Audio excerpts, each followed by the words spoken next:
हाल ही में बिहार ने जाति आधारित जनगणना के आंकड़े जारी कर दिए और आंकड़ों को जारी करने के साथ ही राजनीतिक हलचल काफी तेज हो गई है, या यूं कहें कि राजनीतिक हलकों में भूचाल सा आ गया है। बिहार ने एक नई राजनीति को दिशा देने की कोशिश की है। आज के वीडियो में हम ये जानने का प्रयास करेंगे कि जाति आधारित जनगणना क्या वाकई देश के लिए सही है। अगर सही है तो सरकार इस जनगणना के आंकड़े को देश स्तर पे यानी कि पूरे भारत के स्तर पे जारी करने के लिए तैयार क्यों नहीं है, इससे क्या फायदे और क्या नुकसान हो सकते हैं, आज की इस वीडियो में हम ये सब विश्लेषण करने का प्रयास करेंगे। नमस्कार दोस्तों, मैं हूं संदीप और मेरे इस चैनल पे आपका बहुत बहुत स्वागत है। आगे बढ़ने के पहले सबसे पहले जैसा कि आप मेरे हर वीडियो में देखते हैं कि हम सबसे पहले चाहे जिस भी चीज का विश्लेषण करें उसके इतिहास को जानने की कोशिश करते हैं, तभी हम उसके भविष्य को भी समझ पाएंगे। तो इस वीडियो में भी आगे बढ़ने के पहले हम ये जानने की कोशिश करेंगे कि हिंदू धर्म में जातियों का इतिहास क्या रहा है। क्या जातियां तब से हैं जब से हिंदू धर्म का अभ्युदय हुआ है, या इसे बाद में जोड़ा गया? तो दोस्तों, जो हिंदुओं का सबसे प्राचीन धर्म ग्रंथ है वो है वेद, और वेदों में जो सबसे प्राचीन है वो ऋग्वेद है। ऋग्वेद के 10वें मंडल में एक सूक्त है जिसे हम सामान्यतः पुरुष सूक्त के नाम से जानते हैं, जिसमें यह कहा गया है कि एक विशाल पुरुष के मुख से ब्राह्मण, बाहुओं से क्षत्रिय, जंघा से वैश्य और पैर से शूद्र की उत्पत्ति हुई। भारत में जो मुख्यतः 4 जातियां जिन्हें हम मानते थे, ब्राह्मण, क्षत्रिय, वैश्य और शूद्र, या यूं कहें कि जो 4 वर्ण हैं, ब्राह्मण, क्षत्रिय, वैश्य और शूद्र, उनकी उत्पत्ति का पहला सिद्धांत यहीं से मिलता है। लेकिन बहुत सारे जो विद्वान हैं इसके विपक्ष में भी तर्क देते हैं कि ये जो ऋग्वेद का 10वां मंडल है जिसमें पुरुष सूक्त है, वो ऋग्वेद में मूलतः उपलब्ध नहीं था। ऋग्वेद का जो दूसरा से 5वां मंडल है वही सबसे पुराना है। पहले और 10वें मंडल को छेपक माना गया है। छेपक यानी जिसे बाद में जोड़ा गया है। कई सारे विद्वान यानी मैक्स मुलर वगैरह ये मानते हैं कि ये मध्यकाल में जोड़ा गया, ये जो अध्याय है ये मध्यकाल में जोड़ा गया। यानी कि शुरुआती दौर पर हम अगर ये देखें तो भारत में जातियां नहीं थी, क्योंकि जो ओरिजिनल में जो ऋग्वेद है वहां कहीं पे भी जातियों का जिक्र नहीं हुआ है। ऋग्वेद के एक श्लोक में एक ऋषि कहते हैं कि मैं कवि हूं, मेरी माता अन्न पीसती है और मेरे पिता वैद्य है। यानी एक ही परिवार में लोग अलग अलग पेशे के साथ काम कर रहे थे। इन सब बातों से ये बात तो तय हो जाती है कि जब ऋग्वेद का निर्माण हुआ होगा तो भारत में जाति बंधन नहीं था। जो जातियां आई वो बाद में आई, यानी कि जो उत्तर वैदिक काल है, जो ऋग्वेद के बाद का काल है, जातियों की उत्पत्ति वहां से हुई। प्रारंभ में जातियां जो है वो कर्मों से मानी जाती थी, लेकिन धीरे धीरे इसमें कठोरता आती चली गई और जातियां जन्म से ही तय होने लगी। अब आते हैं आधुनिक काल, यानी कि वहां जहां पे जातीय आधारित आरक्षण की व्यवस्था शुरू की गई, या देश को जातियों के आधार पर बांटकर अलग अलग वो जातियां जो काफी पिछड़ी हुई थी उन्हें अपलिफ्ट करने का प्रयास किया गया। दोस्तों, जब देश स्वतंत्र हुआ तो यह महसूस किया गया कि कुछ जातियां ऐतिहासिक रूप से पिछड़ी हुई है और उन्हें अपलिफ्ट करने के लिए कुछ अलग करने की जरूरत है। जो जातीय आधारित आरक्षण है उसका उदय यहीं से हुआ। प्रारंभ में जो जातीय आधारित आरक्षण की व्यवस्था थी वो शुरुआती 10 साल के लिए थी, और 10 साल के बाद इन चीजों को फिर से रिव्यू किया जाना चाहिए था। रिव्यू करने के बाद वापस से जो बेहतर व्यवस्था हो पाते उसे लागू करने का प्रयास किया जाना चाहिए था। लेकिन हुआ इसके उलट। हुआ ये कि जो जातीय आधारित आरक्षण की व्यवस्था थी वो धीरे धीरे एक राजनीतिक हथियार बनता चला गया। किसी भी राजनीतिक दल में अब इतनी हिम्मत नहीं थी कि इस आरक्षण की व्यवस्था के साथ वो छेड़छाड़ कर पाते। अब आते हैं जातीय आधारित जनगणना की, यानी कि जनगणना जो जातियों पर आधारित है। यानी जनगणना में आपको ये सवाल पूछे जाएंगे कि आप किस जाति के हैं, उस आधार पे आपका वर्गीकरण किया जाएगा। लेकिन दोस्तों, सबसे पहले हम ये जानने का प्रयास करते हैं कि जनगणना है क्या। जनगणना यानी जन की गणना, यानी लोगों की गिनती।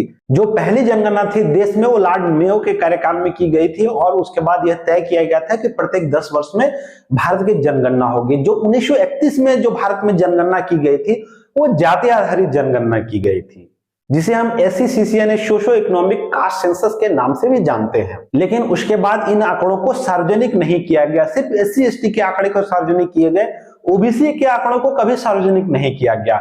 हाल ही में बिहार ने जाति आधारित जनगणना के आंकड़े सार्वजनिक कर दिए, और सार्वजनिक करने के साथ ही एक राजनीतिक हलचल मच गई है, एक राजनीतिक हलकों में एक भूचाल सा मच गया है। तो अब हम ये जानने का प्रयास करते हैं कि आखिर बिहार ने ऐसा क्यों किया। क्या जाति आधारित जनगणना सिर्फ एक पॉलिटिकल टूल है जिससे कुछ और वोट बैंक बनाए जा सकते हैं, या वाकई जाति आधारित जनगणना से देश को कुछ फायदा होने जा रहा है? चलिए आज हम इसका विश्लेषण करते हैं। सबसे पहले आते हैं इसके पक्ष में दिए जाने वाले तर्कों की। इसके पक्ष में कई तर्क दिए जा रहे हैं, जैसे अगर हमारे पास जाति आधारित जनगणना के आंकड़े होंगे तो निश्चित रूप से जो हमारे पॉलिसी मेकर्स हैं वो बेहतर नीति निर्धारण कर सकेंगे, यानी कि उनको यह पता होगा कि कौन सी जातियां ऐतिहासिक रूप से पिछड़ी हुई है, कौन सी जातियों के साथ क्या इश्यूज चल रहे हैं, क्या प्रॉब्लम्स आ रही है, और उसके बाद जो पॉलिसी मेकर्स हैं उनके पास एक बेहतर आइडिया होगा, एक बेहतर आंकड़े होंगे, और उन आंकड़ों के आधार पे वो विकास का एक बेहतर खाका खींच सकेंगे। वो ज्यादा बेहतर तरीके से उन नीतियों का निर्माण कर सकेंगे जिससे उन जातियों को फायदा हो जो कि कॉर्नर में है, they are in the corner of the society, जो काफी पिछड़े हुए हैं और जिन्हें वाकई अपलिफ्टमेंट की जरूरत है। इसके पक्ष में एक और तर्क दिए जाते हैं कि इससे कई मिथ टूटेंगे। मिथ टूटेंगे मतलब जब आपको यह पता नहीं है कि किस जाति की जनसंख्या कितनी है तो लोग अपने अपने हिसाब से आंकड़े पेश कर देते हैं। जैसे कि कर्नाटका में लिंगायत संप्रदाय के साथ ऐसा हो रहा था। काफी लोग ये मानते थे कि उनकी जनसंख्या काफी अधिक है, लेकिन कई आंकड़े और कई विद्वानों ने यह साबित कर दिया कि उनके आंकड़े उतने ज्यादा नहीं है जितने ज्यादा दिखाए जा रहे हैं।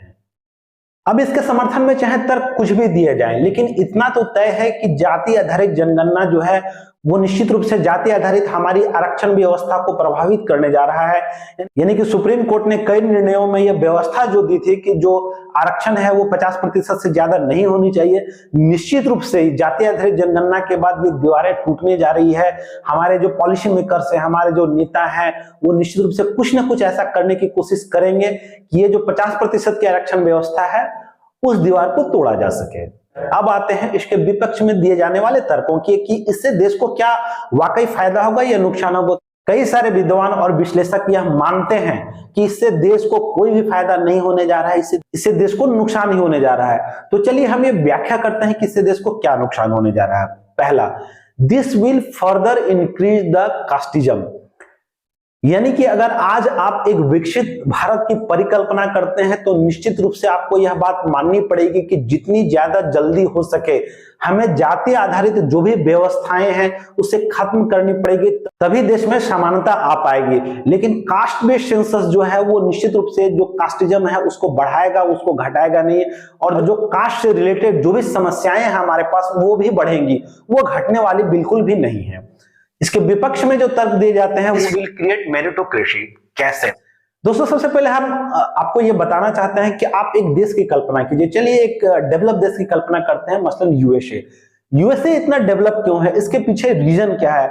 हम कई बार ये गर्व करते हैं कि बहुत सारे इंडियन जो है, मसलन सुंदर पिचाई हो गए या सत्य नाडेला हो गए या अजय बंगा हो गए, कई सारे ऐसे इंडियंस हैं जो यूएस की बड़ी बड़ी कंपनियों के सबसे टॉप पोस्ट को संभाल रहे हैं। They are the managing directors और चेयरमैन ऑफ दैट कंपनी।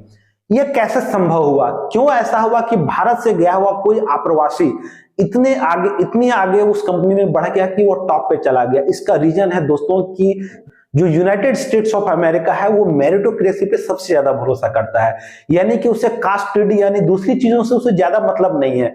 जो भी पर्सन जिसके पास में मेरिट है वो आगे जाएगा, और निश्चित रूप से जब हम मेरिटोक्रेसी की अवहेलना करेंगे तो देश हमारा कभी भी विकास नहीं कर पाएगा। तो इसके पक्ष और विपक्ष में दोस्तों कई सारे तर्क और वितर्क दिए जा रहे हैं।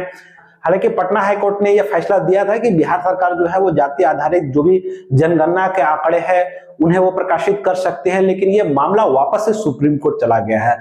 अब ये देखना बेहद दिलचस्प होगा कि सुप्रीम कोर्ट में इसके पक्ष और विपक्ष में क्या तर्क पेश किया जा रहे हैं और सुप्रीम कोर्ट का फैसला क्या आता है। दोस्तों, thank you very much for watching this video. Please do not forget to like, subscribe and share this video if you love such type of content. Thank you very much.